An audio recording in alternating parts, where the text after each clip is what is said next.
Sambalpur Lok Sabha Bharatiya Janata party प्रार्थी। नमस्कार। चार्टा baler निमंत्रण आपण मैंने आसिले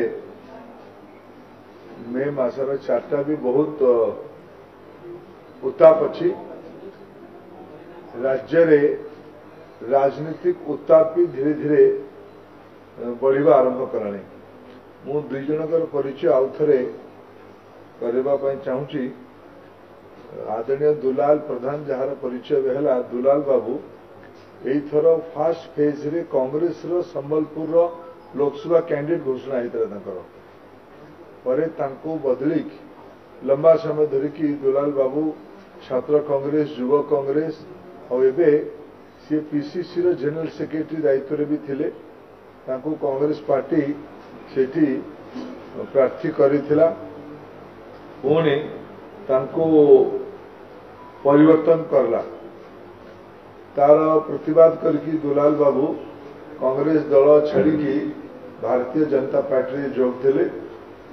दुलाल आउ बड़ परिचय है से ओडिशार जड़े भल sports organiser Sambalpur district athletic association district cricket association को लंबा समय धरिकी प्रतिनिधित्व करथुआ जिले में संबलपुर गोटे स्पोर्ट्स हब से स्पोर्ट्स एक्टिविटीज दुला गोटे बड़ ना वेस्टर्न ओडिशा रे बहुत युवा संगठन संगे जोड़ी अच्छा। सूरज पट्टनायक आउ जड़े बंधु निजर सर्वभारतीय चाकरी छाड़ी सी भी किछि वर्ष पूर्व कांग्रेस पार्टी संगठक भावे ढेंकानाल जिले में काम आरंभ करथिले। ढेंकानाल जिला कांग्रेस सभापति भी दायित्व थिले किंतु कांग्रेस पार्टी